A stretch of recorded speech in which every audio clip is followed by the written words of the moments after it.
No coração de Santos, em São Paulo, existe um lugar que guarda mais do que apenas as memórias dos que partiram. O cemitério do Paquetá, um dos mais antigos da cidade, fundado em meados do século XIX, é hoje um patrimônio histórico municipal. Entre seus portões de ferro e túmulos esculpidos, repousam figuras importantes da história local. Mas, segundo os moradores mais antigos, quando a noite cai e o relógio marca meia-noite, um visitante inesperado faz sua aparição. Dizem que ali, um espectro vagueia, preso entre o mundo dos vivos e dos mortos. A história começa a ser sussurrada no início dos anos 1900. Moradores das redondezas do cemitério começaram a relatar a visão de uma figura misteriosa, parada bem em frente ao portão principal. Algumas versões descrevem uma pessoa vestida inteiramente de branco, outras de preto, o rosto sempre coberto.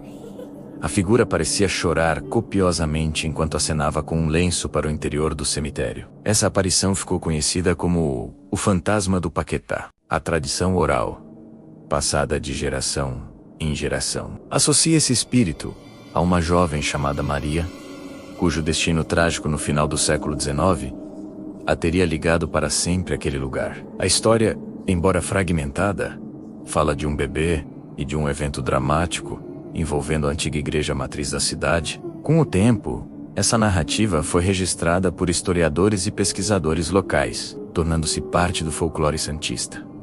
Ao longo do século XX, as histórias só aumentaram. Não eram apenas sussurros e contos passados de boca em boca. Moradores e até mesmo visitantes começaram a compartilhar suas próprias experiências. Alguns juravam ter visto a aparição perto de um túmulo específico.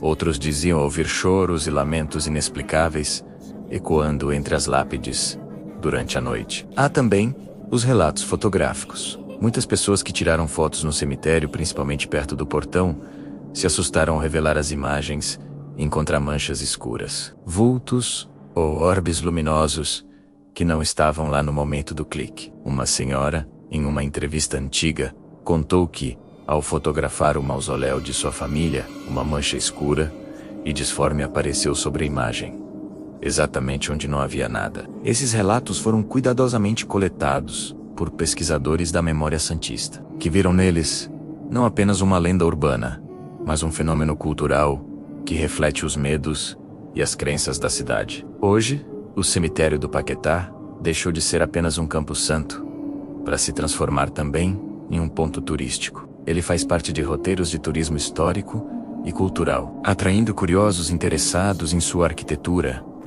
nas personalidades sepultadas ali e, claro, em suas lendas. Durante o dia, guias conduzem grupos por suas alamedas, apontando os túmulos de figuras como o poeta Vicente de Carvalho ou o médico e político Martins. Fontes, as placas de patrimônio histórico, relembram a importância do local para a construção da identidade de Santos. Mesmo com a luz do dia e o movimento de visitantes, as histórias persistem. Elas se tornaram uma camada a mais na rica tapeçaria cultural da cidade. Um elemento que adiciona mistério e fascínio a um lugar já carregado de história. O Paquetá é um museu a céu aberto, onde cada túmulo conta uma história e o próprio ar parece impregnado de narrativas reais e imaginárias. Mas o que acontece quando o último visitante vai embora e os portões se fecham? Quando a cidade adormece e o silêncio toma conta das ruas de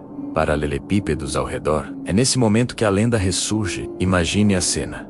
A meia-noite se aproxima. O portão antigo range, com a brisa salgada que vem do porto. Uma silhueta se materializa na escuridão. Um vulto que se move com uma tristeza ancestral. Um lenço branco acena lentamente na penumbra.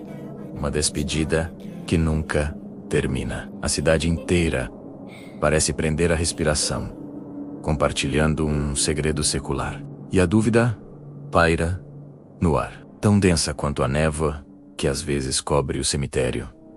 Estamos falando de uma simples lenda criada para assustar crianças? Ou seria a manifestação da memória coletiva de uma cidade portuária, cheia de despedidas? Ou, quem sabe, é algo mais? Algo que, por alguma razão desconhecida, insiste em não descansar e continua a voltar, noite após noite. Se você gostou de conhecer essa história e quer explorar mais lendas e lugares misteriosos do Brasil, não se esqueça de deixar o seu like e se inscrever no canal. Assim você não perde nenhuma das nossas próximas viagens ao desconhecido. Obrigado por assistir e até a próxima história.